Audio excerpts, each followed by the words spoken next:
If you are red pilled and you just had a panic attack and you want freedom from panic attacks, then you must know who your enemy is. Your enemy is Maya.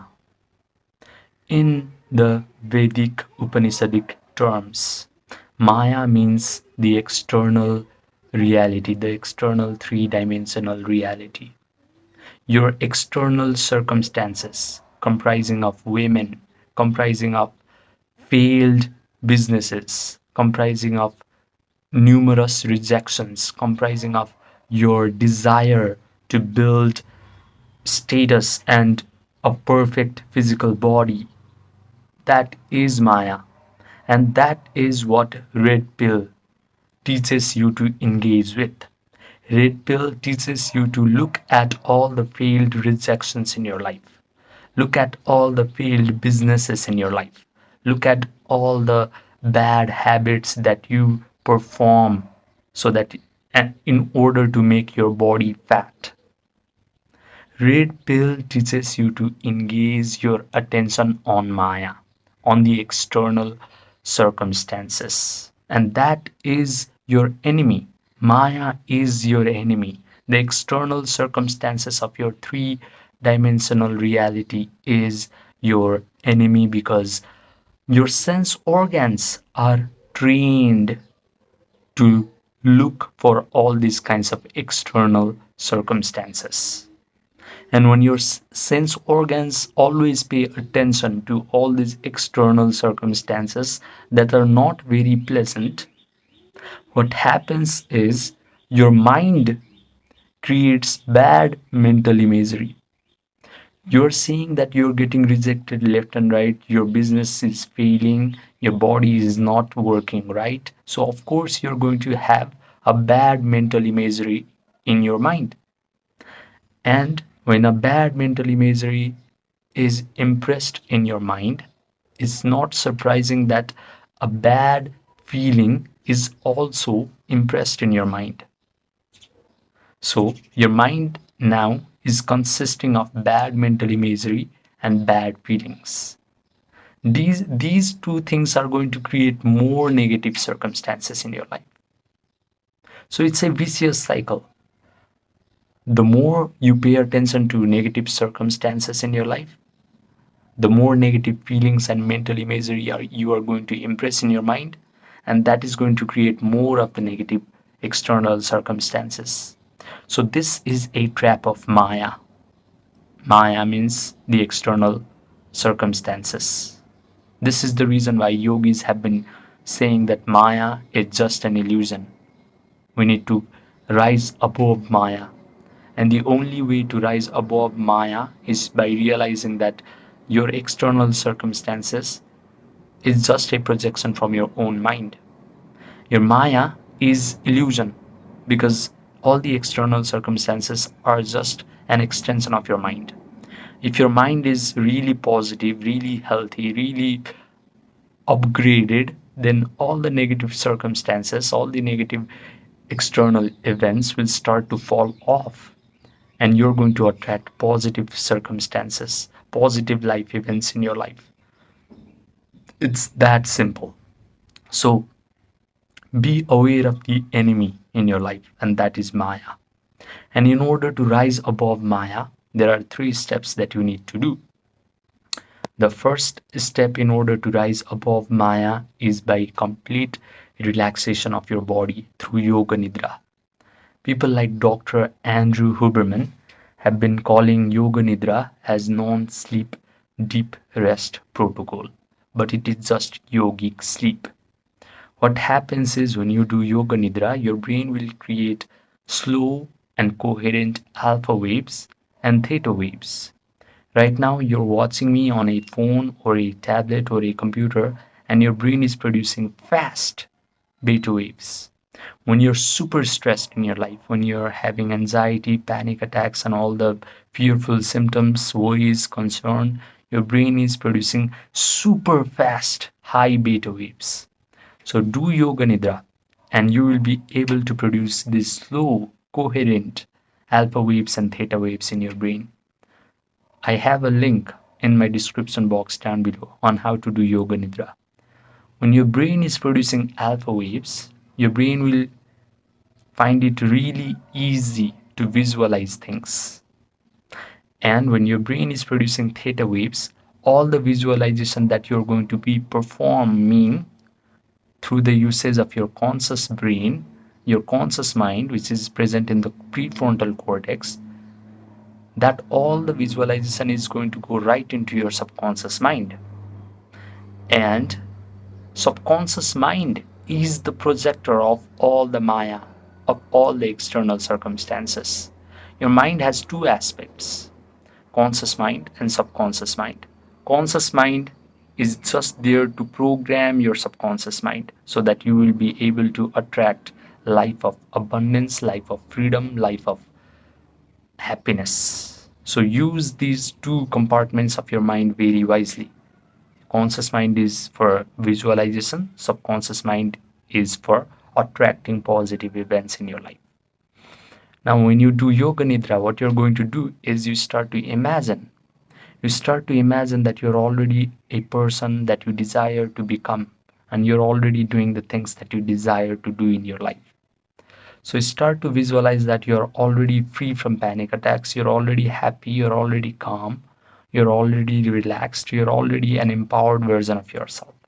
Start to imagine what are the things that you're going to do in your world now that you have become this upgraded version of yourself. Maybe you're going to go to social events and talk to people in a very different manner. Visualize that you have your chest out. Notice that your breathing rate is really relaxed in your imaginal act. Notice that you're taking your pulse rate and it is just 70 beats per minute. All of these visual scenarios is going to signify to your subconscious mind that you are actually now a completely different version of yourself who is free from panic attacks. When you visualize all the things that you cannot do right now because you're inflicted with mental pain. So if you're currently not able to date someone, start to date a romantic, beautiful partner. Start to touch their hair, start to kiss them, start to smell their perfume, start to hear them compliment you on how powerful, on how peaceful of a human being you are. And when you visualize, you need to involve all the sensory vividness to your imaginal act. The things that you can see after you have become this amazing, upgraded version of yourself. Things that you can hear, smell, taste, and feel. So right now, if you're avoiding stimulating agents like coffee, start to smell the aroma of coffee, start to drink it, and say to yourself in your imaginal act, finally, I can drink coffee again because I'm free from panic attacks. Start to visualize that you're waking up in the morning and you have a big smile on your face and you're saying to yourself, I no longer have anxious thoughts in my head anymore. Start to visualize that as you go to bed at night, you again have a big smile on your face and you're saying to yourself, wow, I had an amazing day. Because right now that's not happening. When you go to bed at night and when you wake up in the morning, these two times are very bad for you if you're currently struggling with panic attacks. So just visualize the opposite. So when you start to imagine all of these things and provide all the sensory vividness to your imaginal act, your brain will start to lose its differentiating ability between what an imagined act is and what an experience that you have in this three-dimensional reality is. Your brain is that objective. It does not distinguish between an imagined thought and Maya. So use this wonderful property of your brain to your advantage. And your brain will start to create neural networks that reflect like whatever you have imagined is actually happening to you in real time. Now the third step is relaxation. No, it's not relaxation. It's mental rehearsal. You keep mentally rehearsing all of this wonderful imaginal act. The imaginal act where you're saying to your friends and family, hey guys, you do not have to worry about me anymore. I'm completely fine. The imaginal act where your friends and family are saying to you, wow, you're so peaceful these days. You're so relaxed these days. What's your secret of changing so fast and all these wonderful things in your life? You keep mentally rehearsing them. With enough mental rehearsal, this neural network starts to become hard, set, and permanent. And when that happens, your neural network is going to send a rush of chemicals down your body. And your body is going to feel all the feelings that are going to be equivalent to whatever you have imagined. Your imaginal scenario signified that you are now a completely different version of yourself who is free from panic attacks, who is living a wonderful life. So, of course, you're going to feel the equivalent emotions of joy, gratitude, and empowerment. And the moment you start to feel all of these elevated emotions of gratitude, of joy, of empowerment, of confidence, your healing begins.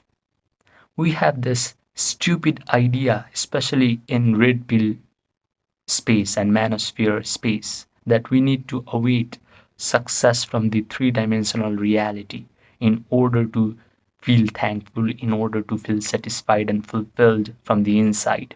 And that's just you becoming eluded by Maya. But when you're creating your life by tapping into your subconscious mind's power, by using your wonderful human imagination, then the first thing that you must do is embrace all of these elevated emotions ahead of the actual experience. You need to rise above Maya in order to control Maya. You need to feel amazing feelings in order to attract positive circumstances in your life. This is the secret that has been hidden for millennia, and nobody talks about this. Especially Red Pill has such dumb thought leaders that no one actually can articulate these sentences because they have not studied about emotions, have not studied about consciousness, they don't care about spirituality, religion. They're just there for certain talking points and they're just there to brainwash people. Yes, of course, they helped you and even me in order to get ahead in our career, make money. Because when I was red pilled, I was training to become a doctor in a medical school. But then I had a panic attack. And none of these stuffs like hypergamy, monkey branching, male female dynamics, alpha male, beta male, sigma male, none of these things actually helped me to overcome my panic attacks. I had to look into my own emotions. I had to understand what is Maya. I had to understand how human consciousness and how human mind works. So please, please understand that your feeling is the secret of creating the life of your dreams. So do not give into this red pill ideology that you need to discard feelings, you need to discard emotions because apparently emotions are only for females. If you learn how to cultivate positive, elevated emotions like gratitude, joy, empowerment through your strong imagination, then whatever you have imagined must materialize into existence. This is a law, a spiritual law. This is why Neville Goddard, a 20th century spiritual leader, Western spiritual leader, said, imagination creates reality. So do these three simple steps and change your life. When I had panic attack, I thought I was so weak. I thought I was going to ruin my career and my reputation. But then I realized that all this crisis, all this trauma that life presents to you, is just life's way of waking you up. Life just wants you to wake you up and realize your own inner power. So please wake up. Please realize that you have immense power that is hidden within you. Please rise above Maya and start controlling Maya. I have made a ton of different videos on how to completely overcome panic attacks. But if you still feel like you cannot do it alone, then message me on my Gmail or my WhatsApp, my Telegram, and my Viber, which are all linked in the description box down below. Message me and then we can get started right away on our one-to-one online coaching. So, right now, if you have currently someone in your life who is red pilled and destroying their life and having all sorts of anxiety and panic attacks, send them this video and save their life. Please, this can save their life. These 3 simple steps can save their life. Subscribe, and I will see you in the next video.